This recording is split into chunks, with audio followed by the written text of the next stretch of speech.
7 वर्ष पूर्व नंदिनी अपने छोटे से गांव और अपने परिवार को पीछे छोड़कर रेडियो जॉकी आरजे बनने का एक ही सपना लिए दिल्ली आई थी। अपनी कड़ी मेहनत से उसने शहर में अपनी पहचान बनाई और यहीं बस गई। रात के 11:15 बज रहे थे और कुछ ही देर में नंदिनी के जीवन का सबसे खास दिन आने वाला था, उसका जन्मदिन। एक पुराने कांपते हुए टेबल लैंप की धीमी रोशनी में नंदिनी अपनी डायरी के पन्नों पर कुछ लिख रही थी। लिखते लिखते न जाने कब उसकी आंख लग गई। बाहर मूसलाधार बारिश हो रही थी। अचानक टेबल लैंप जलने और बुझने लगा। तभी दरवाजे पर किसी ने दस्तक दी। नंदिनी ने धीरे से आंखें खोलीं। कमरा धुंधला धुंधला लग रहा था, जैसे किसी ने कमरे में गाढ़ी धूप बत्ती का धुआं छोड़ दिया हो। उसने आंखें मलीं और जलते बुझते लैंप की ओर देखा। लैंप को उठाकर उसने घड़ी देखी। अरे, इस समय कौन आ गया? वह थोड़ी झुंझलाहट के साथ उठी और दरवाजे की ओर बढ़ी। तभी दस्तक फिर से हुई, इस बार जोर जोर से। नंदिनी तेज आवाज में बोली, अरे, आ रही हूं। क्या दरवाजा ही तोड़ दोगे? 1 मिनट तो दो। कहानी आगे बढ़ाने से पहले दिल से एक बात कहना चाहता हूं। आप लोग बड़े क्रिएटर्स को लाखों सब्सक्राइबर्स देते हो और ये अच्छी बात है, लेकिन हम जैसे छोटे क्रिएटर्स जो रात भर जागकर एक एक लाइन लिखते हैं, हमारी बस एक ही उम्मीद होती है कि सुबह उठकर कोई ये कहे, भाई तुम्हारी कहानी कमाल थी। सच बोलूं, आपके एक सब्सक्राइब से मेरी कमाई नहीं बढ़ती, लेकिन मेरा हौसला जरूर बढ़ जाता है। तो अगर अभी तक नहीं किया है तो चैनल को सब्सक्राइब कर दो और कमेंट में अपना नाम और शहर जरूर लिखना, ताकि अगली कहानी में आपका नाम सुनकर मुझे भी अच्छा लगे और आपको भी। चलिए अब कहानी वापस शुरू करते हैं। नींद के खुमार में झूलते हुए उसने दरवाजे के मैजिक आई से झांका, लेकिन बाहर कोई नहीं दिखा। छल्लाते हुए वह बड़बड़ाई, ये बेवकूफ बच्चे भी ना, दिन भर तो तंग करते ही हैं, रात में भी चैन से सोने नहीं देते। जैसे ही वह मुड़कर जाने लगी, फिर से एक तेज दस्तक हुई। इस बार नंदिनी को भयंकर गुस्सा आया। वह तेजी से पलटी, दरवाजा खोला और आंखें मूंदे हुए डांटने के लिए मुंह खोला, मगर उसकी आंखें फटी की फटी रह गईं। सामने कोई नहीं था। उसने दहलीज के भीतर से ही दाएं बाएं झांक कर देखा, तब भी कोई नहीं दिखा, मगर उसकी नजर नीचे पड़ी एक करीने से पैक किए गए डिब्बे पर गई। वह हैरान होकर डिब्बे को घूरने लगी और सोचने लगी, जब मैंने झांक कर देखा था तो आसपास कोई नहीं था, तो यह अचानक कौन रख गया? वह तुरंत अपार्टमेंट के बाहर गलियारे में जाकर देखती है, पर उसे कोई नहीं दिखा। वह वापस अपने अपार्टमेंट में आई, फिर कुछ सोचते हुए उस डिब्बे को उठाया। एक बार फिर दाएं बाएं देखकर उसने धीरे से दरवाजा बंद किया और कमरे में आ गई। उसने डिब्बे को बेड पर रखकर हैरानी भरी नजरों से देखा। कमरे की जलती बुझती ट्यूबलाइट उसे परेशान कर रही थी, तो उसने उसे बंद कर दिया। वह गौर से डिब्बे को देख रही थी। उसकी पैकिंग कितनी सफाई और करीने से की गई थी। कुछ सोचकर उसने उसे खोलना शुरू किया। जैसे ही पैक की गई चमकदार पन्नी को हटाया, ऊपर ब्लैक मार्कर से लिखा था, ठीक 12 बजे खोलना। वह उत्साहित और हैरान दोनों थीं। हैरान इसलिए कि भेजने वाले का नाम नहीं था, और उत्साहित इसलिए कि इसमें ऐसा क्या है जिसे इतनी मेहनत से पैक किया गया है। घड़ी की सुइयां जोर की आवाज के साथ ठीक 12 बजने का इशारा कर रही थीं। नंदिनी ने गिफ्ट खोला तो देखा उसमें कुछ पुराने पत्र, कुछ सूखे गुलाब और एक ऑडियो कैसेट थी। ये सब देखकर वह बहुत हैरान हुई। तभी आसमान में जोरदार बिजली कड़की और अपार्टमेंट की सभी लाइट्स जलने बुझने लगीं। पूरे कमरे में अचानक गाढ़ा धुआं उठने लगा। अचानक उसकी कुर्सी छर्र छर्र की आवाज के साथ आगे पीछे होने लगी, जैसे उस पर कोई बैठा हो। नंदिनी घबरा गई। माथे से पसीना टपकने लगा, हाथ पैर कांपने लगे और दिल की धड़कनें तेज हो गईं। कुछ देर के लिए कुर्सी का हिलना रुका और नंदिनी के कान के बेहद करीब एक अजीब मोटी सी आवाज आई, जन्मदिन मुबारक हो नंदिनी। डर के मारे नंदिनी पीछे होने के चक्कर में नीचे गिर पड़ी। अचानक फिर से वही आवाज आई, नंदिनी मेरी जान, तुम्हें अपना उपहार कैसा लगा? नंदिनी को महसूस हुआ जैसे कोई उसके करीब एक पैर मोड़कर दूसरे घुटने पर हाथ रखकर उसकी तरफ झुका हुआ है। डर के मारे वह तुरंत खड़ी हुई और दरवाजे की तरफ भागी, मगर जहां दरवाजे को होना चाहिए था वहां एक दीवार के अलावा और कुछ नहीं था। नंदिनी खुद से ही झल्लाते हुए बोली, ये दरवाजा कहाँ गया? वह दीवारों पर ही तेज तेज हाथ मारने लगी। वह अभी यहां से भागने का रास्ता ढूंढ ही रही थी कि उसे लगा पीछे से कोई गुजरा है। भय से उसके रोंगटे खड़े हो गए। अब उसे अपने पूरे बदन में अजीब सी ठंड महसूस होने लगी। उसके दिमाग में विचारों का बवंडर सा आ रहा था कि वह करे तो करे क्या। उसने वही किया जो कोई भी घबराया हुआ इंसान कर सकता था। वह तेजी से अपने बेडरूम की तरफ भागी और कमरे को लॉक करके बेड पर बैठ गई। उसने सोचा, अपने दोस्त अंकित को कॉल करके बुला लूं। यह सोचकर वह अपना मोबाइल ढूंढने लगी। पूरे बिस्तर और तकिए के नीचे ढूंढा, पर कहीं नहीं मिला। फिर उसे याद आया कि उसने मोबाइल किचन में ही छोड़ दिया है। कहते हैं ना, जब मुसीबत आती है तो चारों तरफ से एक साथ आती है। उसका दिल इतनी तेज धड़क रहा था कि उसे अपनी धड़कनें साफ साफ सुनाई दे रही थीं। उसने अपने चेहरे से पसीना पोंछा और घुटने में अपना मुंह छिपाकर अंदर ही अंदर भगवान को याद करने लगी। शायद 1 ही मिनट बीता होगा कि बेडरूम के दरवाजे पर एक बार फिर दस्तक हुई। दरवाजे के बाहर से वही खौफनाक आवाज आई, मुझे अंदर आने दो नंदिनी, मैंने भी तो तुम्हें एक बार अंदर आने दिया था। तुम्हारे दिल के अंदर। तुम मुझे अपने कमरे में नहीं आने दे रही हो। नंदिनी के कानों में जैसे कोई फुसफुसाया। उसने जोर से चिल्लाते हुए पूछा, तुम कौन हो? क्या चाहते हो? चले क्यों नहीं जाते? नंदिनी घबराती हुई एक सांस में बोलती चली गई और फूट फूट कर रोने लगी। वह पूरे कमरे को देख रही थी कि शायद यहां से बाहर निकलने का कोई तो रास्ता होगा, लेकिन कमरे में बेड, स्टडी टेबल और कोने में रखी एक बड़ी सी अलमारी के अलावा और कुछ भी नजर नहीं आया। टेबल पर बंद पड़ा लैपटॉप, साइड में रखी कुछ किताबें और खुली डायरी जिसके पन्ने खुद ही पलते हुए फड़फड़ा रहे थे। वहीं खिड़की के पास एक स्टूल पर लैंडलाइन फोन पड़ा था। नंदिनी धीमे कदमों से चलती हुई लैपटॉप के पास रखी चेयर पर जाकर बैठ गई। लैपटॉप को ऑन किया तो अचानक खुद ही सभी बटन दबने लगे। तभी स्क्रीन पर स्क्रॉल होते हुए एक ऑनलाइन आर्टिकल खुल गया। हेडलाइन लिखी थी, आज की ताजा खबर R.B। कॉलेज के 20 वर्षीय युवक ने कॉलेज की दूसरे माले से कूदकर जान दी। छात्र प्रोफेसर का कहना, मामला प्रेम का लगता है। लड़की कौन? पुलिस कर रही जांच। मामला एक पहेली बना। यह देखते ही नंदिनी की तो मानो सांस ही अटक गई। वह तुरंत चेयर से खड़ी हो गई। चेहरा पूरा पसीने से तर था, दम सा घुटने लगा था। वह खुली हवा में जाना चाहती थी, लेकिन खिड़की से आती ठंडी हवा नंदिनी को थोड़ा सुकून दे रही थी। बारिश तो थम गई थी, लेकिन दरवाजे के बाहर अब भी कोई खड़ा इंतजार कर रहा था। उसके बारे में सोचते ही नंदिनी की सांसें एक बार फिर तेज गति से चलने लगीं। नंदिनी सोचने लगी, मेरी जिंदगी का आज इतना बड़ा दिन है। क्या आज ही मेरी जिंदगी खत्म हो जाएगी? बीते कुछ महीने पहले नंदिनी बहुत ही सुलझी और समझदार लड़की थी। घर वालों से लड़ झगड़ कर दूर इस बड़े से शहर में अपना सपना पूरा करने आई थी। बड़ी मेहनत के बाद उसने अपने सपने को हासिल किया। जब भी वह रेडियो पर अपनी प्यारी सी आवाज में श्रोताओं से बात करती तो लोग उसकी आवाज में ही खो से जाते थे। नंदिनी रात में 2 घंटे देती थी अपने शो को और बड़ी ही तहजीब से श्रोताओं से बात करती थी। गुड इवनिंग, सलाम, नमस्ते। मैं आपकी दोस्त और host radio talkies RJ Nandini हाजिर हूं, लेकर फिर एक बार आप सबका फेवरेट शो, जिसका नाम है हेलो फरमाइश। टिंग टिंग।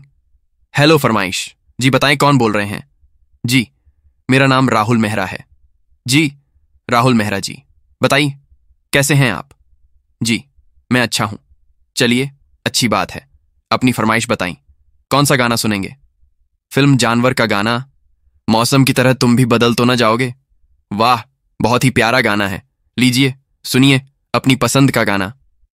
उधर गाना चलाकर नंदिनी न जाने कैसे और कौन कौन से बटन दबाती हुई साथ में कॉफी और गाने का मजा ले रही थी। गाना चलता है, आसमानों के आगे तुमने वादा किया है, दिल के बदले में मैंने प्यार तुमको दिया है। शो खत्म होते ही उसका दोस्त अंकित उसे खुद घर के लिए ड्रॉप करता था।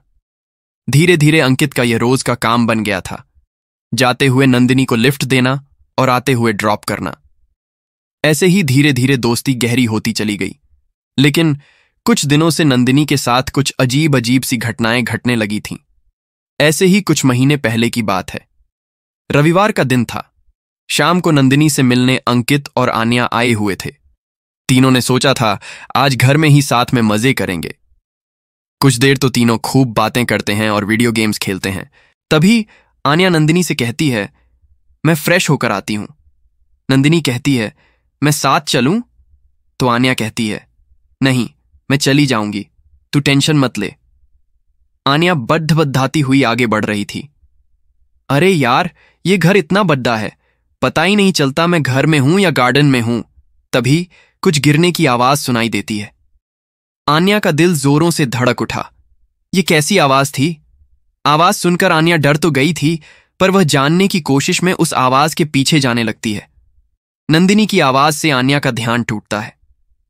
कहां जा रही हो मैडम? आन्या नंदिनी से पूछती है। तुझे कुछ गिरने की आवाज नहीं आई क्या? नंदिनी कहती है, नहीं तो। आन्या कहती है, पर मुझे तो सुनाई दी यार। नंदिनी बोली, अरे होगा कुछ, तू जा फ्रेश हो ले, अंकित घर निकलने की कह रहा है। कुछ ही देर में जब दोनों घर के लिए निकलने लगते हैं तो नंदिनी दोनों से कहती हैं, घर पहुंचते ही एक कॉल कर देना। अंकित और आन्या तो चले जाते हैं, पर नंदिनी अब भी बालकनी में खड़ी थी। दूसरे मंजिल की ऊंचाई से सब कुछ थोड़ा छोटा दिखाई दे रहा था। नंदिनी जैसे पार्क में खेलते बच्चों को देखने में खोसी जाती है। तभी नंदिनी का फोन बार बार रिंग कर रहा था। अचानक उसके कानों के पास उसे किसी की आवाज सुनाई दी। तुम्हारा फोन बज रहा है, सुनाई नहीं दे रहा तुम्हें? नंदिनी अचानक से उस भारी सी आवाज को सुन डर जाती है और अपने अगल बगल देखने लगती है। जब कोई नहीं दिखाई देता तो सोचती है, शायद मेरे कान बज रहे हैं। नंदिनी बेड के पास आकर फोन उठाती है तो देखती है आन्या का कॉल है। कॉल रिसीव करते ही आन्या बरस पड़ती है। कहाँ थी यार? मैं कब से कॉल कर रही हूं, तू मेरा कॉल रिसीव नहीं कर रही थी। तू ठीक तो है ना? हाँ, मैं ठीक हूं, नंदिनी ने कहा। तू बता, तू पहुंच गई रूम पर? हाँ, यही बताने के लिए तो कॉल कर रही थी कब से। नंदिनी के मन में एक बार को आता है कि बता दूं कि थोड़ी देर पहले क्या हुआ था, फिर खुद का वहम समझकर कुछ नहीं कहती और कॉल कट हो जाती है। ऐसे ही कई घटनाएं होती रहीं, पर अब तक उस अनदेखे साए ने उसे कोई नुकसान तो नहीं पहुंचाया था, पर छोटी छोटी घटनाओं से वह डर और सहम जरूर जाती थी। तभी फिर से जोर जोर से दस्तक होती है और नंदिनी अपने बीते दिनों से वापस लौट आती है। दरवाजे की दस्तक बढ़ती ही जा रही थी और बड़ी ही तेजी के साथ दरवाजा खुल जाता है। उसके सामने एक धुएं की आकृति में एक साया बड़ी ही अजीब सी शक्ल में उसके सामने खड़ा हो जाता है। नंदिनी जैसे ही देखती है, डर से बेहोश हो जाती है।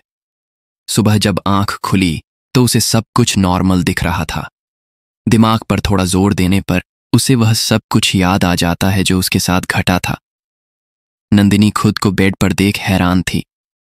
वह सोचती है, मुझे अच्छे से याद है, मैं नीचे बेहोश होकर गिर गई थी, लेकिन मैं बेड पर कैसे?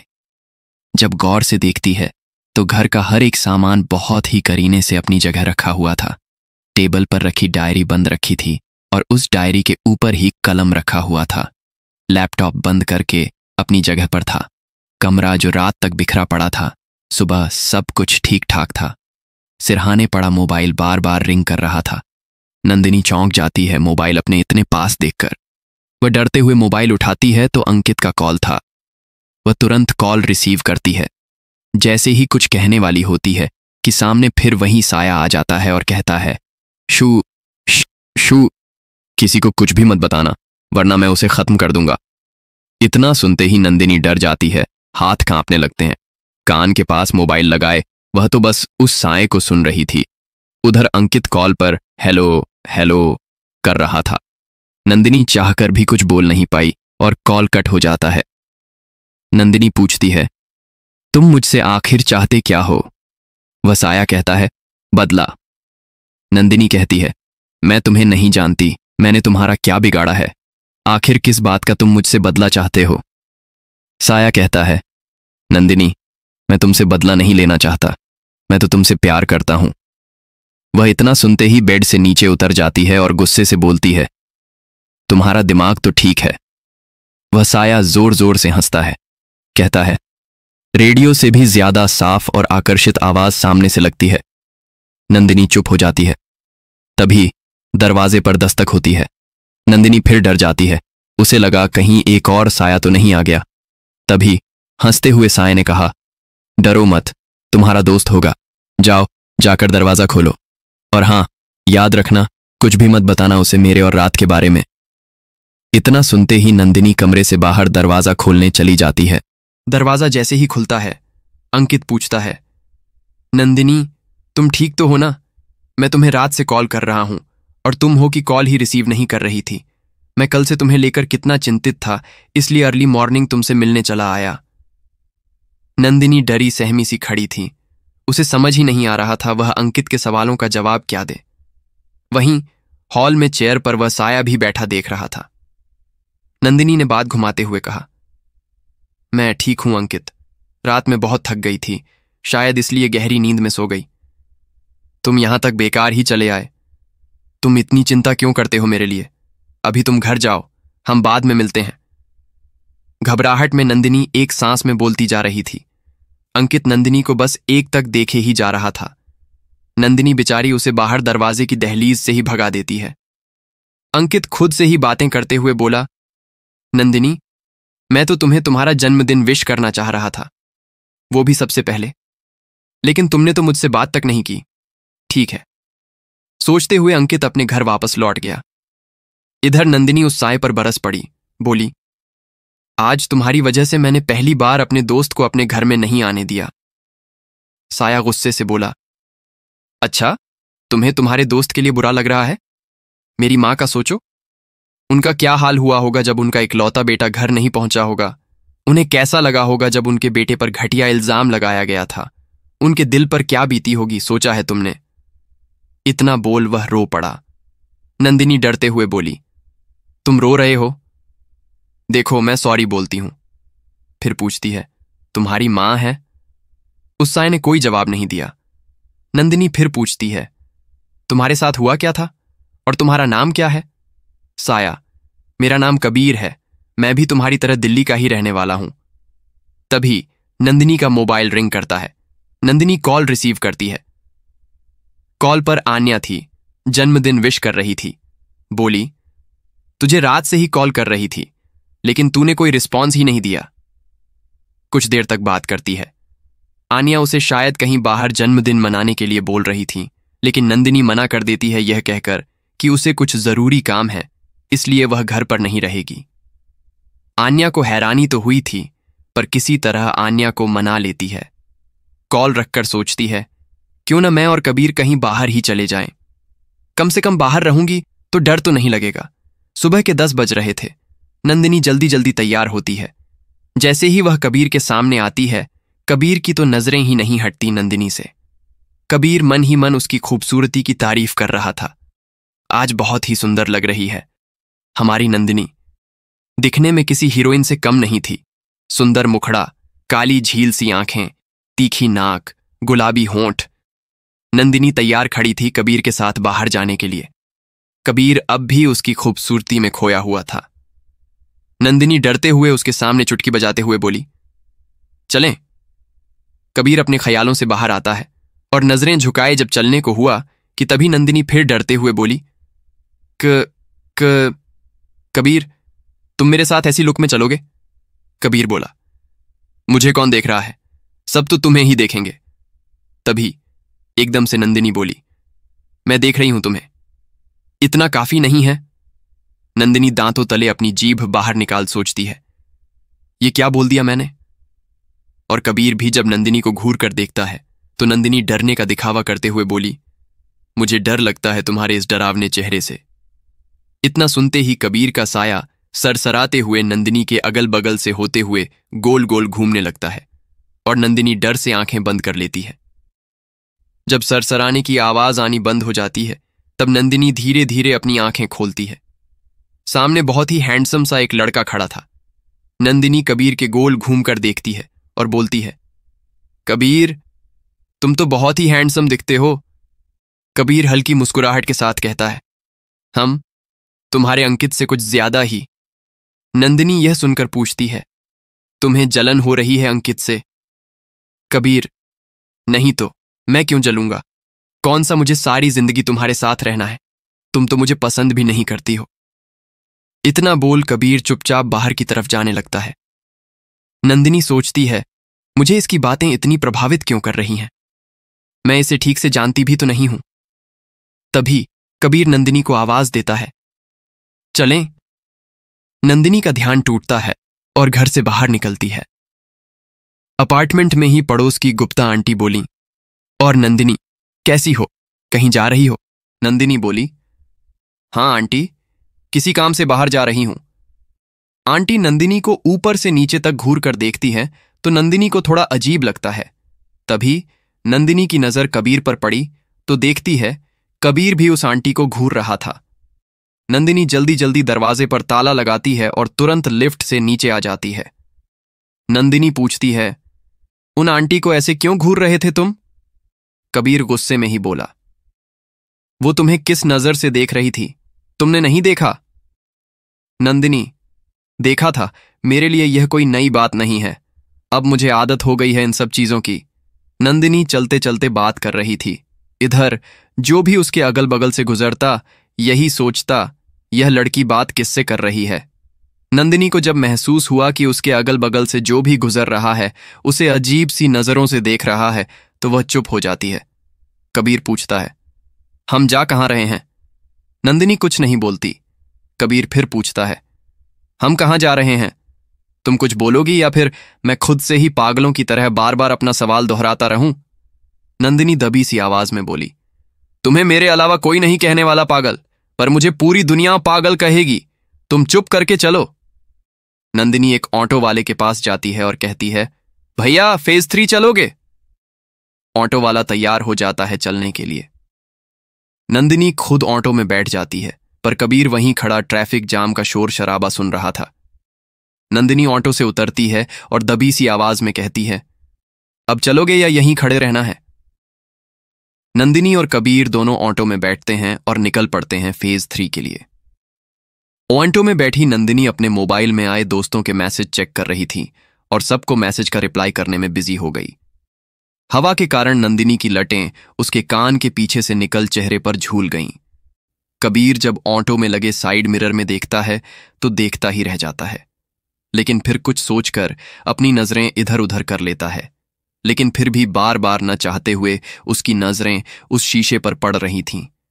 जैसे ही नंदिनी अपनी लट को पकड़कर कान के पीछे खोंसती है, वैसे ही उसकी नजरें उस शीशे पर पड़ती हैं तो नंदिनी की निगाहें भी कबीर की निगाहों से जा मिलती हैं। नंदिनी कबीर की नशीली निगाहों में ही जैसे खो सी गई थी। तभी ऑटो ड्राइवर की आवाज से नंदिनी का ध्यान टूटता है और इधर उधर देखने लगती है। नंदिनी ऑटो वाले को पैसे देती है। अब दोनों ही एक बड़े से कैफे के सामने खड़े थे। बाहर बोर्ड पर मोटे अक्षरों में लिखा था, books and bean cafe. Nandini cafe के अंदर कबीर को लेकर पहुंच जाती है। नंदिनी एक कोने की टेबल ढूंढती है। देखने पर एक कोने की टेबल खाली मिल जाती है। दोनों जाकर बैठ जाते हैं। एक वेटर आता है नंदिनी का ऑर्डर लिखने के लिए। नंदिनी एक कॉफी का ऑर्डर देती है और कबीर से बात करने लगती है। कबीर कहता है, सीधे से बोल देती, हम कॉफी डेट के लिए कहीं बाहर जा रहे हैं। नंदिनी बोलती है, अभी तुम ज्यादा मत बोलो, तुम शायद भूल रहे हो, आज मेरा जन्मदिन है और मैं अपना जन्मदिन ऐसे ही मनाती हूं। इतने में एक वेटर कॉफी लेकर नंदिनी के टेबल पर रखकर चला जाता है। नंदिनी कॉफी का एक सिप लेते हुए बोली, अपने बारे में बताओ, तुम्हारी कहानी क्या है और मुझे क्यों परेशान कर रहे हो?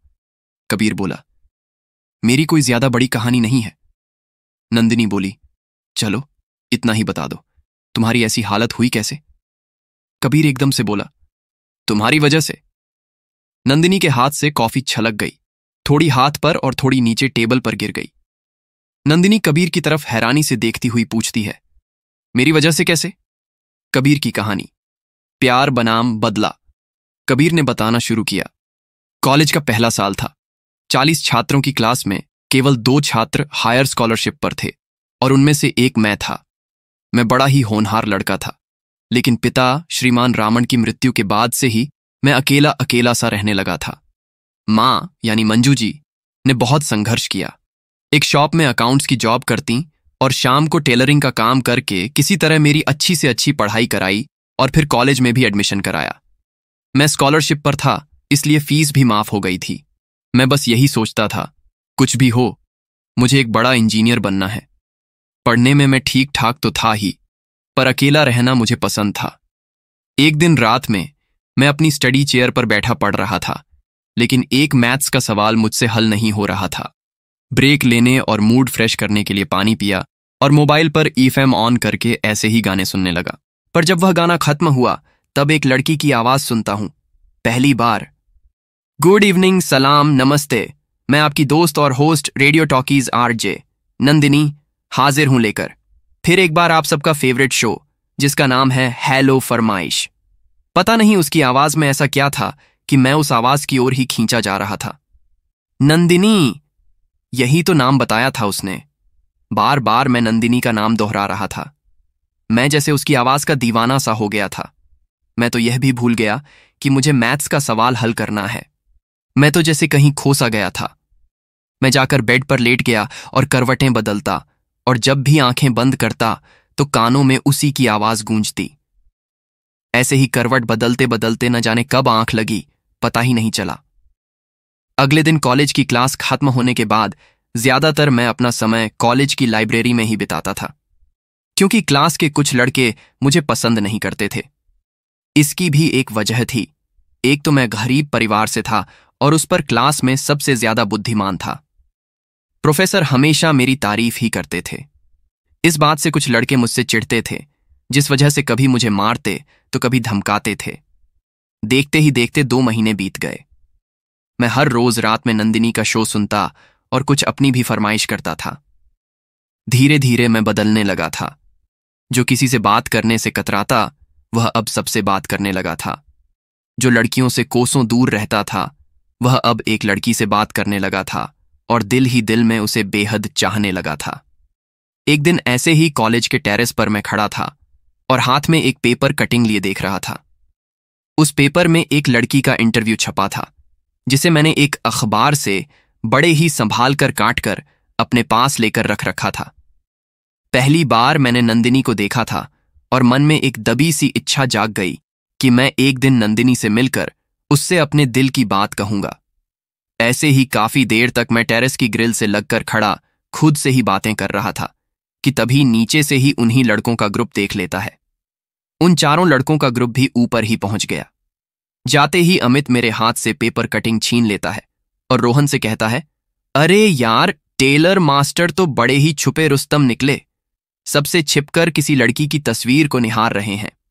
तभी उन्हीं ग्रुप में से विक्रम हंसते हुए एक गंदा कमेंट कसता हुआ बोला, निहार नहीं रहा था, ये तो आंखें सेक रहा था ब्रो।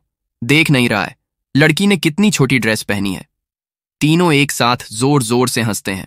जैसे ही मैं अमित के हाथ से पेपर कटिंग लेने के लिए अपना हाथ बढ़ाता हूं, तभी अमित वह पेपर कटिंग रोहन के हाथ में दे देता है और फिर उस पेपर कटिंग को कभी इस हाथ तो कभी उस हाथ में हंसते हुए पास कर रहे थे। उस ग्रुप का लीडर समीर बोला, अरे मुझे भी तो दिखाओ किसकी फोटो है। जैसे ही मैं रोहन के हाथ से वह पेपर कटिंग लेने के लिए हाथ बढ़ाता हूं, वैसे ही रोहन वह पेपर कटिंग समीर के हाथ में दे देता है। समीर उस पेपर कटिंग में लड़की की फोटो देखते हुए नीचे लिखी मोटे अक्षरों में हेडलाइन पढ़ने लगता है, आरजे नंदिनी का एक्सक्लूसिव इंटरव्यू। समीर बोला, अरे ये तो नंदिनी है, इसका तो शायद एफएम पर फेमस शो आता है ना। मैं कहता हूं, समीर मुझे मेरा पेपर कटिंग वापस करो। समीर बोला, क्यों बे, तेरा नाम लिखा है इस पर? मैं बोला, नहीं, पर मेरा है। विक्रम बोला, ब्रो ये पेपर की बात नहीं कर रहा है, ये तो लड़की की बात कर रहा है। पेपर पर जिस लड़की की फोटो छपी है वह लड़की इसका माल है। इतना सुनते ही मैंने गुस्से में विक्रम का कॉलर पकड़ लिया और चिल्ला चिल्ला कर बोल रहा था, वो माल नहीं है। अमित और रोहन दोनों मिलकर मेरा हाथ पकड़कर खींच रहे थे, पर मैं तो जैसे छोड़ने को तैयार ही नहीं था। विक्रम किसी तरह खुद का कॉलर छुड़ाता है और समीर के हाथ से वह पेपर कटिंग छीन लेता है और गुस्से में पेपर को अपने हाथ में लेकर हाथ टेरेस के बाहर की तरफ करके बोला, आ और आके ले ले। मैं जैसे ही उस ओर भागता हूं, तभी रोहन अपना पैर अड़ा देता है और मैं लड़खड़ाते हुए ही विक्रम के हाथ से पेपर पकड़ने वाला होता हूं कि वह पेपर हवा में उड़ जाता है और मैं इस चक्कर में बिल्डिंग के 2 मंजिले से सीधे नीचे जमीन पर आके गिरता हूं। सिर के पीछे से जैसे खून की नदियां बहने लगी थीं। पर मेरी आंखें सीधे ऊपर की तरफ ही देख रही थीं और कुछ ही देर में सांसें चलना बंद हो गईं। ऊपर से विक्रम, रोहन, अमित और समीर चारों खड़े देख रहे थे। विक्रम को तो अब भी यही लग रहा था, मैं अब भी उन्हें ही घूर रहा हूं। विक्रम ने रोहन से डरते हुए ही कहा, साला अब भी घूर के देख रहा है। विक्रम की आवाज में कंपी थी, माथे से पसीना टपक रहा था। समीर ने कहा, गाइज, इससे पहले हम सबको कोई यहां देख ले, चलो यहां से निकलते हैं। कुछ ही देर में नीचे छात्रों का जमावड़ा लग जाता है और चारों के चारों तुरंत घबराते हुए टेरेस से नीचे की ओर भागते हैं और चारों उस भीड़ का हिस्सा बनकर खड़े देख रहे थे। प्रोफेसर शुक्ला जी देखते के साथ ही तुरंत पुलिस को कॉल करते हैं। कुछ देर में पुलिस भी आ जाती है। पुलिस ने सबको रोक लिया और बोला, कोई कहीं नहीं जाएगा, जो जहां खड़ा है वह वहीं खड़ा रहे। तभी इंस्पेक्टर शेखावत ने एक लड़के से पूछा, तुमने इसे टेरेस से कूदते हुए देखा था? उस लड़के ने कहा, हमने तो बस इसे टेरेस से नीचे गिरते हुए ही देखा था सर, और कुछ भी नहीं देखा। तभी पुलिस अमित से पूछताछ करने लगी। उसका भी जवाब बाकी लोगों की तरह ही था। उधर पुलिस अभी अमित से पूछताछ कर ही रही थी कि विक्रम, जो मुझे एकत तक खड़ा घूर रहा था, अचानक जोर जोर से चीखने लगा, समीर, कबीर जिंदा है, उसने अभी आंखें खोली थीं, वह बोल रहा है, वह नहीं छोड़ेगा हम सबको। विक्रम घबराते हुए एक सांस में बोले जा रहा था।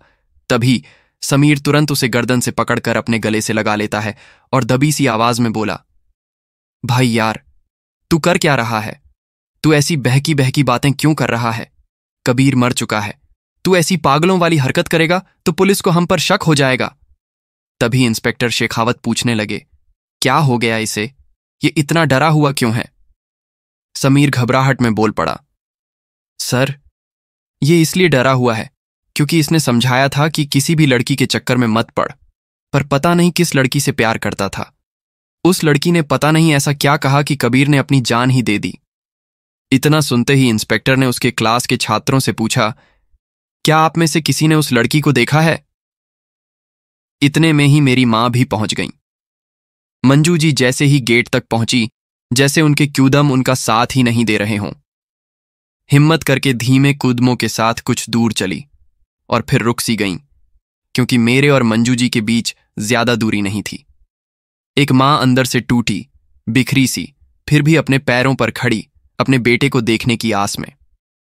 लेकिन अचानक तेज हवा के कारण सफेद कपड़ा चेहरे से उड़ गया। जैसे ही अपने बेटे का चेहरा देखा, मंजू जी ने तुरंत भागती हुई मुझसे लिपट गईं। मेरा बेटा, कबीर, मेरा बच्चा, उठ बेटा, देख, तेरी मां आज तेरे कॉलेज में आई है, पहली बार। तू देख ना बेटा, तेरी मां आई है, आंखें खोल, कुछ तो बोल। तभी एक लेडी कांस्टेबल आती है और मंजू जी को मुझसे अलग करने लगती है। इंस्पेक्टर शेखावत पूछते हैं, ये कौन है? समीर बोला, ये शायद कबीर की मां है। इंस्पेक्टर महेंद्र शेखावत ने मेरी मां से पूछा, मां जी, क्या आप जानती थीं आपका बेटा किसी लड़की से प्यार करता था? मंजू जी बोली, मेरा लड़का किसी भी लड़की से प्यार नहीं करता था, अगर करता तो जरूर बताता। इंस्पेक्टर ने फिर पूछा, आपके घर में कौन कौन है? मंजू जी रोते हुए ही बोली, मैं और मेरा बेटा ही एक दूसरे का सहारा थे, अब तो मेरा सहारा भी छिन गया, और बिलक बिलक के रोने लगी। इंस्पेक्टर शेखावत बोले, मां जी, आप हिम्मत रखिए, हम पूरी कोशिश करेंगे पता लगाने की कि कबीर के साथ आखिर हुआ क्या है। इतना बोल सबके सब चले जाते हैं। इस बीच धीरे धीरे सब कुछ पहले की तरह हो गया और कबीर का केस एक अनसुलझी पहेली बन के रह गई। और अब मेरे केस को धीरे धीरे 1 साल बीत चुका था, लेकिन मेरे खूनी अब भी खुले आसमां में सांस ले रहे हैं। मेरे जिस्म को अग्नि तो नसीब हुई, पर शांति नहीं मिली। मेरी मां ने मेरी चिता की राख अब तक संभाले रखा है, इस आस में कि जिस दिन मेरे गुनहगारों को सज्जा मिल जाएंगी, उस दिन मेरी राख को गंगा में प्रवाहित करेंगी। बोलते बोलते कबीर की आंखों से आंसू बह रहे थे। सुबह से बैठे बैठे दोपहर के 12 बज चुके थे। न जाने कितनी कॉफी पी चुकी थी नंदिनी। ये शायद चौथी कप थी जो पड़े पड़े ठंडी हो गई थी। नंदिनी की आंखों में आंसू थे। नंदिनी को ऐसा लगा जैसे वह उसके बीते दिनों को जी आई हो। नंदिनी कुछ कहती कि तभी किसी ने उसके कंधे पर हाथ रखा और बोली, अकेले अकेले कॉफी? नंदिनी ने पीछे पलट कर देखा तो पीछे शालिनी खड़ी थी, होंठों पर मीठी सी मुस्कान ली। शालिनी नंदिनी की दोस्त है, उसके ही साथ रेडियो कंपनी में काम करती है, स्क्रिप्ट राइटर है। नंदिनी ने ही उसे और बाकी के दोस्तों को मैसेज करके बुलाया था। नंदिनी खड़ी होते के साथ ही तुरंत शालिनी के गले से लिपट गई और बहुत ही टाइट हक कर सिसक रही थी। शालिनी बहुत ही चिंतित स्वर में बोली, नंदिनी क्या हुआ, तू रो क्यों रही है? शालिनी नंदिनी को किसी तरह से खुद से अलग करती है और प्यार से पूछती है, नंदिनी क्या हुआ है? किसी ने कुछ कहा है क्या? तू बिना बात के तो रोती नहीं है, कोई ऐसी बात है जो तूने हमें नहीं बताई है? नंदिनी कुछ बोलने की हालत में थी ही नहीं।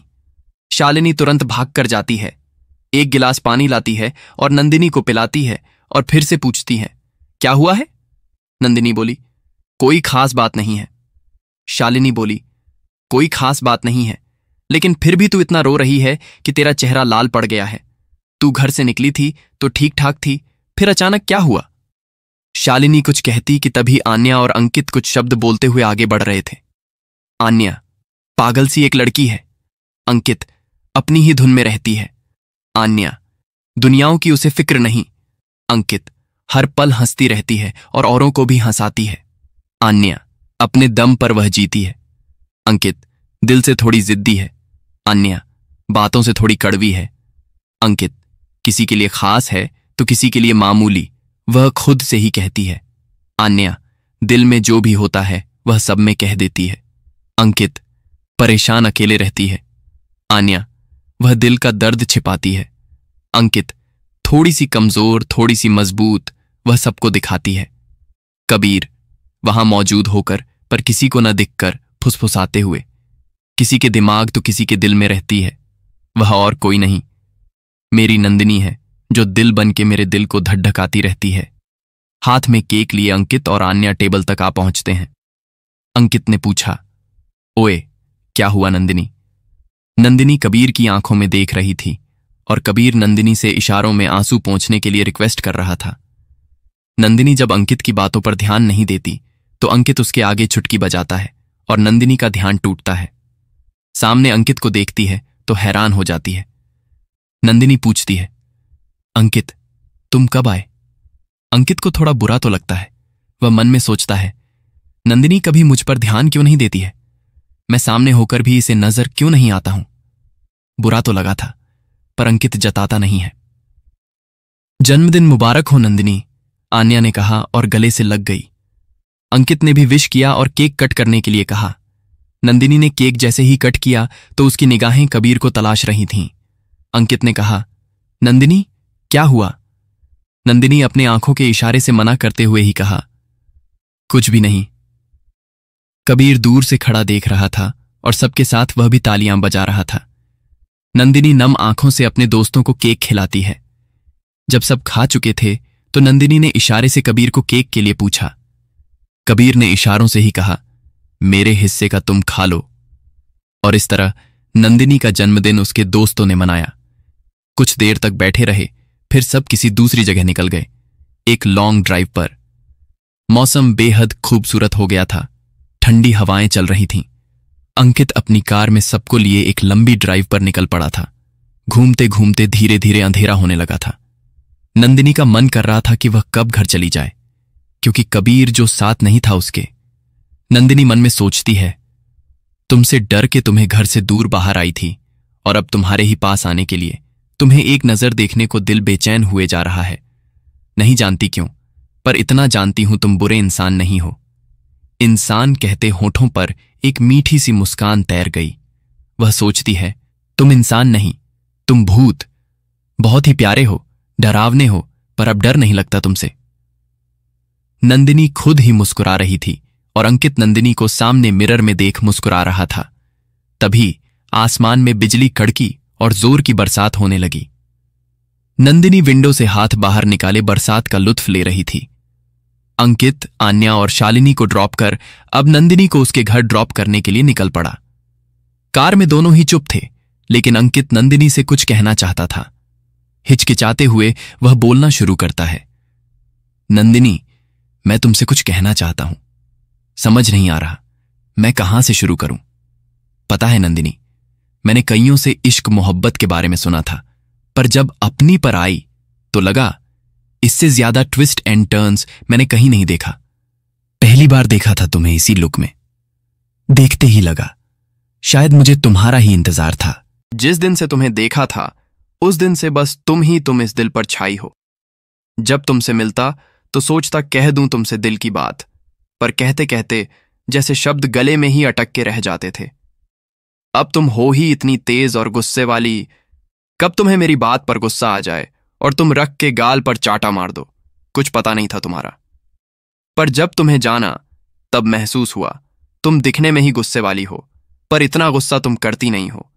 इसलिए अब तुम्हें इतना तो जान गया हूं और आज हिम्मत करके कहता हूं, लव यू नंदिनी। जैसे ही अंकित अपने प्यार का इकरार करता है वैसे ही गाड़ी को ब्रेक लगता है और नंदिनी की तरफ देखता है तो नंदिनी कान में ब्लूटूथ ईयरफोन लगाए सो चुकी थी। अंकित हैरान था और खुद से ही बोल पड़ा, कहा था ना कि मेरी जिंदगी में मोहब्बत के चैप्टर ट्विस्ट टर्न्स से भरी पड़ी है, और मुस्कुराता है। फिर कुछ देर ऐसे ही देखता है और हिम्मत करके नंदिनी को जगाता है। नंदिनी, तुम्हारा घर आ गया है। नंदिनी तुरंत घबराते हुए उठती है और कहती है, पता नहीं कैसे मुझे नींद आ गई, सॉरी। अंकित कहता है, इट्स ओके नंदिनी, नींद आ गई तो कौन सी बड़ी बात हो गई। नंदिनी अंकित को गुड नाइट बोल कार से नीचे उतरती है और अंकित कार बड़ी तेजी से मोड़ता है और निकल जाता है अपने घर के लिए। नंदिनी अब भी नीचे अपार्टमेंट में खड़ी जिस मंजिल में रहती है उस मंजिल को बड़ी ही बेचैनी के साथ देख रही थी। बड़े ही तेज कदमों से वह 4 सीढ़ियां चढ़ती है और तुरंत लिफ्ट में सेकंड फ्लोर के लिए 2 नंजीरों के बटन पर क्लिक कर देती है। कुछ ही देर में अब अपने दरवाजे की दहलीज पर खड़ी थी। दरवाजा खोल वह घर में दबे पांव एंटर करती है और जाते ही तीनों कमरे में ढूंढने लगती है, पर कबीर उसे कहीं नहीं दिखता। वह थोड़ी परेशान हो जाती है। कुछ सोचकर वह बाहर ग्रिल के पास जाकर देखती है तो कबीर बीन बैग पर बैठा, हाथ बांधे, आंखें बंद किए सोया हुआ था। नंदिनी उसके पास खड़े होकर उसे बड़े ही प्यार से देख रही थी। बाहर बरसात रुक रुक के हो रही थी और आज नंदिनी का मन कर रहा था कि वह आज इस बरसात में जी भर के भीग ले, पर दिल में कहीं एक कसक सी उठती कि उसके हालत की जिम्मेदार कहीं ना कहीं वह खुद को मानने लगती। नंदिनी थोड़ी उदास हो जाती है और स्टडी चेयर पर अपनी डायरी लिए बैठ जाती है और अपने दिल के जज्बात अपने डायरी के पन्ने पर उखेरने लगती है। प्रिय डायरी, लिखना कितना आसान है ना। दिल की सारी बातें आराम से बाहर आ जाती हैं, पर जब कुछ कहना चाहूं तो शब्द कहीं फंस जाते हैं। आज उसने जब यह कहा कि उसके मौत का कारण मैं हूं तो 2 सेकंड के लिए तो मैं कुछ कह ही नहीं पाई, पर जब उसने अपनी मौत की दास्तान बताई तो जैसे आंखों से बिन बरसात के बारिश सी होने लगी। दिल को जैसे एक झटका सा लगा। न कुछ कहते बना और न ही चुप ही रहते बन रहा था। इसलिए जब अपने सामने अपनी दोस्त को देखा तो रो पड़ी। वह पूछती रही, मेरे रोने की वजह? समझ ही नहीं आया मैं कहूं तो क्या कहूं। लेकिन जब उस शख्स ने मुझे चुप होने का इशारा किया तो जैसे लगा उसका यह इशारा मेरे आंखों के आंसुओं को खुद ब खुद ही पहुंच गए हों। मेरे जज्बात नंदिनी रावत डायरी बंद कर रखकर सोने की तैयारी करने लगी। अलमारी से जब कपड़े निकाल रही थी तो अचानक उसी गिफ्ट पर नंदिनी की नजर पड़ गई और उसने उस गिफ्ट को दोबारा खोलकर देखा। एक कैसेट और कुछ सूखे हुए गुलाब थे। नंदिनी ने सोचा कि लगा के देखूं, पर जब लगाने लगी तो उसी बॉक्स में से एक चिट गिरी जिसमें लिखा था, अभी मत लगाना, जब मैं तुम्हारे पास नहीं होऊंगा तब लगाना। यह पढ़कर तो जैसे एक पल को नंदिनी की धड़कनें रुक सी गई हों और सोचने लगी, नहीं होऊंगा से क्या मतलब, कहाँ जा रहा है कबीर। वह वापस उसके पास जाती है और उसके सामने बैठ जाती है और सोचने लगती है, कितने कम समय में मुझे तुमसे लगाव सा हो गया है। अब खुद की आदत लगाकर दूर जाने की बात क्यों कर रहे हो कबीर। कबीर अब भी नींद में था और नंदिनी दीवार से लगकर बैठी उसे ही देख रही थी। देखती देखती न जाने कब नंदिनी की आंखें नींद से भारी होकर बंद हो गईं और नंदिनी सपनों की दुनियाओं में गुम हो गई। सुबह सुबह कबीर की आंखें अचानक भौंकते कुत्तों की आवाज से खुल गईं। जब उठने को हुआ तो सामने नंदिनी बैठी दिखी, जो नींद में झूल रही थी। अचानक गिरने वाली ही थी कि कबीर ने अपने हाथों से उसके गिरते हुए सिर को पकड़ लिया। तभी नंदिनी की आंखें खुल गईं। उधर कुत्तों की आवाजें और भी बढ़ती ही जा रही थीं। नंदिनी उठकर देखती है तो कुत्ते उसी की तरफ देखकर भौंक रहे थे। उसने जानबूझकर मेरे खून का इल्जाम एक प्रेम प्रकरण पर डाला, जबकि मैं उसे दोस्त मानता था। मैंने कसम खाई थी कि मैं उसे नहीं छोड़ूंगा, पर जब मैं अपने असली रूप में था तो मुझे एहसास हुआ कि मेरा असली बदला उन तीनों दोस्तों अमित, रोहन, विक्रम से नहीं, बल्कि समीर से है, जिसने मेरे प्यार को बदनाम किया और मेरी मां की नजरों में मुझे गिराया। मैं अब तुम्हारे पास क्यों आया नंदिनी? क्योंकि मैं जानता था कि समीर तुम्हारी आवाज का दीवाना है। तुम्हारी खुशबू उसे जहां भी तुम हो वहां तक खींच कर ला सकती है। और मैं यह भी जानता था, अगर मैं तुम्हारे करीब रहूंगा तो समीर मेरे सामने आएगा। मैंने तुम्हारी आवाज का इस्तेमाल करके समीर तक पहुंचना चाहा। लेकिन जब मैं तुम्हारे घर आया तो तुम्हारा सीधा साधा रूप, तुम्हारा डर, तुम्हारी मासूमियत, मुझे खुद से नफरत होने लगी कि मैं तुम्हारे जन्मदिन पर तुम्हें डरा रहा हूं। मेरा इरादा सिर्फ बदला था, पर तुम्हारे करीब आकर मुझे तुमसे सच्चा लगाव हो गया। इसलिए मैं तुम्हें डरावनी शक्ल से हैंडसम बनकर दिखा। मैं तुम्हें खोना नहीं चाहता नंदिनी, पर मैं एक अधूरा भूत हूं। मेरा जाना तय है। कबीर का उद्देश्य स्पष्ट हो चुका था। बदला जो अब आत्मशुद्धि में बदल रहा था। Sundarampur of engineering college hostel, Nandini के शो से कुछ घंटे बाद। हॉस्टल के बाहर सुनसान सड़क के बीचों बीच कबीर का साया उस बिल्डिंग को घूर रहा था जहां रोहन, विक्रम, अमित और समीर रह रहे थे। आंखों में गुस्से की ज्वालामुखी भड़क रही थी। कबीर कुछ देर ऐसे ही खड़ा था। एक ही पल में अचानक वह जे कॉलेज की बिल्डिंग की टेरेस की ग्रिल पर उल्टा लटका हुआ था। उस पल को सोच भावुक सा हो गया था, जिस पल वह टेरेस से नीचे की ओर गिरा था। वह खुद से बात कर रहा था, रोते हुए ही बोला, नंदिनी, मैं जानता हूं मैंने तुमसे झूठ बोला कि मैं मां से मिलने जा रहा हूं। अगर सच बोलता तो शायद तुम मुझे रोकती, लेकिन मैं अपने गुनहगारों को खुद ही सजा दूंगा। यह कहते हुए आंखों में खून उतर आया था कबीर के। अमित और रोहन की मौत कबीर के हाथों हुई, ठीक उसी तरह जैसे मूल स्क्रिप्ट में हुई थी, जिसमें कबीर ने उन तीनों को डराकर, उकसाकर उनकी मौत के लिए प्रेरित किया। यह हिस्सा समान रूप से डरावनी और भयानक घटनाओं को दर्शाता है, जिसमें कबीर रोहन और अमित को मानसिक रूप से इतना तोड़ देता है कि वे डर से अपनी जान गंवा देते हैं। रात के 3 बजे समीर के कमरे में अचानक पूरा कमरा ठंडा हो गया। ठंड इतनी बढ़ गई कि समीर के दांत किटकिटाने लगे। वह उठकर बैठ जाता है, लाइट जलाकर देखता है तो विक्रम मस्त गहरी नींद सो रहा है। समीर हैरान था कि इतनी ठंड में विक्रम को कुछ महसूस क्यों नहीं हो रहा। वह जल्दी जल्दी उठता है, खिड़की के दरवाजे बंद कर देता है और वापस अपनी जगह बिस्तर पर आकर बैठ जाता है। ऐसे ही बैठा रहता है कि तभी उसे पानी गिरने की आवाज आने लगती है। वह अपनी जगह से डरते हुए ही खड़ा हो जाता है और ध्यान से सोचने लगता है, ये तो बाथरूम से आवाज आ रही है। वह डरते हुए बाथरूम की तरफ जाता है और कांपते हाथों से दरवाजा खोलता है तो देखता है बाथरूम का नल खुला हुआ था। वह अंदर जाकर नल बंद करता है और बाथरूम से निकलता है कि तभी कोई दरवाजे पर दस्तक देता है। विक्रम तुरंत उठकर बैठ जाता है और कहता है, लगता है समीर आया होगा। वह जाकर बिना पूछे दरवाजा खोल देता है। इधर अंदर से ही समीर गला फाड़े आवाज देता है, विक्रम, दरवाजा मत खोल, मत खोल, मैं तेरे सामने हूं। लेकिन न ही तो विक्रम समीर को देख पा रहा था और न ही सुन ही पा रहा था। दरवाजा जैसे ही खुलता है वैसे ही जैसे कोई तूफान उनके रूम में घुस आया हो और पूरा सामान इधर उधर गिरने पड़ने लगे। विक्रम एक साइड खड़ा होकर देख रहा था। तभी उसे समीर दिखाई देता है, जो ठीक उसके सामने ही खड़ा था, सफेद चादर ओढ़े। विक्रम समीर के पास जाने के लिए जैसे ही अपने कूदम आगे बढ़ाता है, उसके पैर हिल ही नहीं रहे थे, जैसे किसी ने उसे जकड़ लिया हो। वह वहीं जम सा जाता है। समीर अब भी तेज आवाज में ही कहता है, मैंने मना किया था, दरवाजा मत खोल। तूने नहीं सुनी मेरी बात। अब यह जो भी है हम सबको मार डालेगा। विक्रम कहता है, तूने कब कहा मुझसे कि दरवाजा मत खोल? समीर कहता है, मैं तेरे सामने हूं, और तुझे मैं दिखाई सुनाई नहीं दे रहा था। विक्रम कहता है, नहीं, मुझे लगा तू है बाहर, इसलिए मैंने दरवाजा खोला।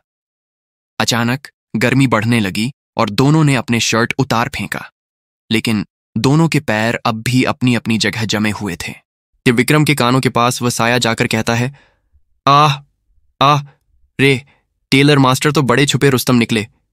इतना सुनते ही विक्रम बोला, को कौन हो तुम? कबीर, कबीर हूं मैं, तुम सबको खत्म करने आया हूं। इतना सुनते ही समीर बोला, सा सबको क्यों खत्म करना है? अगर किसी खत्म करना ही है तो विक्रम को कर दे, मैंने क्या किया है? विक्रम बोला, समीर ये तू क्या बोल रहा है? मैं तेरा दोस्त हूं, तू मुझे ही मरवा रहा है। समीर बोला, तुम लोगों ने इसे उस दिन तंग किया था, मैंने नहीं। विक्रम बोला, मजे तो तू भी ले रहा था। तभी कबीर बोला, तुम लोगों ने मेरे मरने का इल्जाम किसी लड़की पर डाल दिया था ना? और क्या कहा था? मुझे समझाया था कि मैं किसी भी लड़की के चक्कर में न पड़ूं। किसने कहा था? तभी विक्रम बोला, समीर ने कहा था। और दोनों डर और भय से कांप रहे थे और कबीर का गुस्सा ज्वालामुखी की तरह भड़क उठा था। कबीर ने गुस्से में समीर की गर्दन पकड़ ली और तभी पूरे कमरे में अंधेरा हो गया। विक्रम अब भी अपनी जगह खड़ा डर और खौफ से बिलक बिलक के रो रहा था। उधर कबीर समीर को गर्दन से पकड़े घसीटते हुए बाथरूम में ले गया और बाल्टी के पानी में उसका सर डुबो डुबो कर मार रहा था। कबीर ने समीर को कोई विकल्प नहीं दिया, बल्कि वह तो अपनी सारी भड़ास निकाल रहा था। डर और खौफ में विक्रम तो जैसे अपनी सोचने समझने की शक्ति ही खो बैठा, या यूं कहें, उसने जो कुछ अपनी आंखों से देखा वह सब देखकर पागल सा हो गया था। धीरे धीरे सुबह होने लगी थी। ऐसा लग रहा था जैसे पता नहीं कितनी रातों के बाद सुबह हुई हो। सुबह के 7 बज रहे थे और सुबह सुबह रोहन डर और खौफ से कांपता हुआ इंजीनियरिंग कॉलेज हॉस्टल में पुलिस लेके पहुंच गया। रोहन ने पुलिस को कबीर की मौत, समीर, अमित और विक्रम के साथ हुई हर घटना के बारे में विस्तार से बताया। इंस्पेक्टर गर्वित ने चेहरे पर एक कुटिल मुस्कान में हंसते हुए बोले, जो गुत्थी हम पुलिस वाले नहीं सुलझा सके, वह गुत्थी एक मरे हुए व्यक्ति की आत्मा ने सुलझा दी। ये खबर आग की तरह फैल चुकी थी। इधर दोपहर होते होते टीवी और रेडियो हर एक चैनल पर एक ही न्यूज दिखाई जा रही थी। दोपहर में नंदिनी अपने घर में बैठी फ्री समय में रेडियो ऑन कर गाना सुन रही थी। अचानक चैनल घुमाते घुमाते रेडियो सिटी न्यूज पर आकर रुक जाती है। नमस्कार, दोपहर समाचार में आपका स्वागत है। सुंदरमपुर ऑफ इंजीनियरिंग कॉलेज हॉस्टल में 2 लड़कों की लाश मिली। खबरों की माने तो बताया जा रहा ये 4 दोस्त थे। उनमें से 2 लोगों की मौत हो चुकी और एक दिमागी रूप से पागल हो चुका है और दूसरे छात्र ने अपना जुर्म कबूल कर लिया है। बताया जा रहा है उन 2 मौतों का कातिल कोई आत्मा है जिसने उन लड़कों से अपना बदला लिया है और उस आत्मा का नाम कबीर बताया जा रहा, जो जे कॉलेज का ही छात्र था और दूसरी मंजिल की बिल्डिंग से कूदकर जान दे दी। आज 1 साल बाद इस केस की गुत्थी सुलझ गई है। इतना सुन नंदिनी की आंखों से आंसू बह रहे थे। उधर कोई और भी था जिसके आंसू रुकने के नाम ही नहीं ले रहे थे। वह थी कबीर की मां मंजू जी, तन्हा, अकेली, तड़पती। कबीर की अस्थियां अपने हाथ में लिए कह रही थीं, मैं जानती थी मेरा बेटा खुद से जान नहीं दे सकता, और कलश को अपने सीने से लगा लेती है। मंजू जी कहती हैं, अब तेरा वक्त आ गया है कबीर, तू इस दुनिया से अपनी दुनिया में लौट जा। मंजू जी कल का ही दिन चुनती हैं अस्थियां प्रवाहित करने का। क्या गजब मोड़ पर खड़ी है मोहब्बत मेरी। आगे मंजिल ही नहीं मगर यह कुछ पल का सफर तेरे साथ लाजवाब रहा। नंदिनी सुबह उठी तो उसका मन ही नहीं किया कि वह ऑफिस जाए, इसलिए आज वह सारा दिन घर पर ही रहती है, क्योंकि आज वह कबीर को बहुत ज्यादा याद कर रही थी। ऐसे ही बैठे बैठे वह उठती है और जाकर स्टडी चेयर पर बैठ जाती है और कुछ सोचकर जैसे ही डायरी में कुछ लिखने के लिए डायरी खोलती है कि पहले ही पन्ने पर एक फूल रखा मिलता है। फिर डायरी का जब अगला पन्ना पलटती है कुछ लिखने को, पर वहां पहले से ही कुछ लिखा हुआ था, लो मैं चला, छोड़ तुम्हारी दुनिया हूं, तुम मेरा प्यार हो और रहोगी, पर मैं तुम्हारा प्यार नहीं हूं नंदिनी, मैं तो तुम्हारा केवल एक लगाव हूं। जो तुम्हारे सामने खड़ा है वह तुम्हारा प्यार, तुम्हारा आने वाला कल है। मैं तो तुम्हारे दिल में रहूंगा एक लगाव बन के। नंदिनी, प्यार उससे करो जो तुम्हारी दुनिया में, तुम्हारी जिंदगी में शामिल है। तुम्हें पता है, अंकित तुमसे सच्चे दिल से प्यार करता है। यकीन मानो, तुमको वह बहुत खुश रखेगा। और यह मैं इसलिए कह रहा हूं क्योंकि मैंने उसकी आंखों में तुम्हारे लिए बेशुमार प्यार देखा है। थाम लो उसका हाथ, क्योंकि उसके जैसा हमसफर मिलना आसान नहीं है नंदिनी। मेरी कहुशी तुम्हारी कहुशी में है। तुमको मेरी कसम है नंदिनी।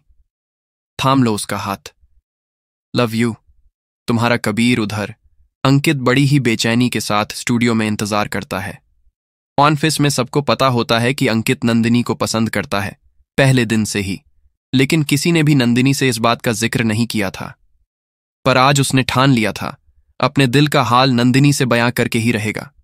लेकिन कुछ देर बाद ही उसे पता चलता है, नंदिनी आज छुट्टी पर है, तो वह उसके घर के लिए निकलने ही वाला होता है कि तभी उसके दोस्त आशीष, शालिनी, आन्या, ये सब के सब तैयार हो जाते हैं नंदिनी के घर के लिए।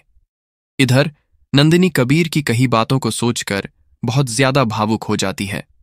उसका दिल ऐसा करता है कि काश के एक बार तुम्हें गले लगाकर अलविदा कर पाती कबीर। आज तुम बहुत याद आ रहे हो, बस एक बार तुम आ जाओ। कुछ देर ऐसे ही बैठी रहती है कि तभी उसे कबीर का वह गिफ्ट याद आता है। वह अलमारी से उस गिफ्ट बॉक्स को निकालती है और उस कैसेट को लगाती है रेडियो में और खुद आराम से चेयर पर बैठ जाती है, पीठ टिकाए। कबीर की आवाज कैसेट से, हाय नंदिनी, जन्मदिन मुबारक हो। मैं आपसे बहुत प्यार करता हूं। जब से आपकी आवाज सुनी है रेडियो पर, तब से आपका ही ख्याल रहता है। मैं आपसे अपने मोहब्बत का इकरार करना चाहता हूं और मेरी मोहब्बत को इस गीत से ज्यादा खुद में भी बयान नहीं कर सकता। और इतने में ही रील रुक जाती है।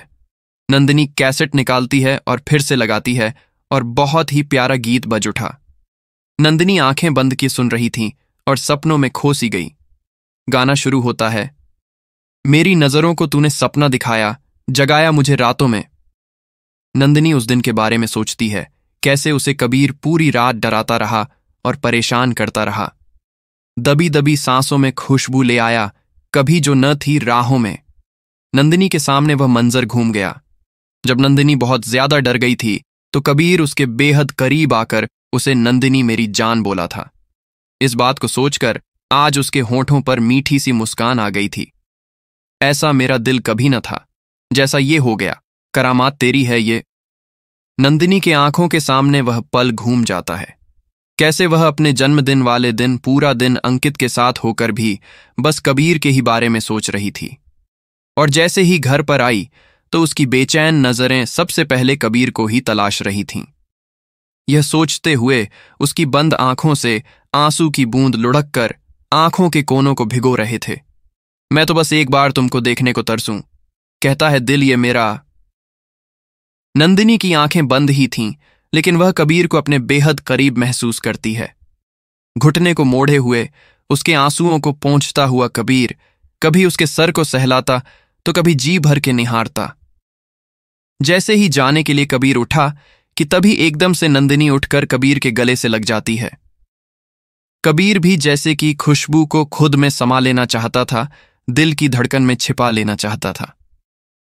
नंदिनी ने बहुत टाइट हक कर रखा था कबीर को और कहती है, तुम मेरा लगाव नहीं हो कबीर, तुम मेरी पहली मोहब्बत हो। कबीर नंदिनी की गिरफ्त से खुद को छुड़ाता है और नंदिनी को घड़ी की तरफ इशारा करता है। और जैसे ही चलने को होता है कि नंदिनी उसका हाथ कस के थाम लेती है।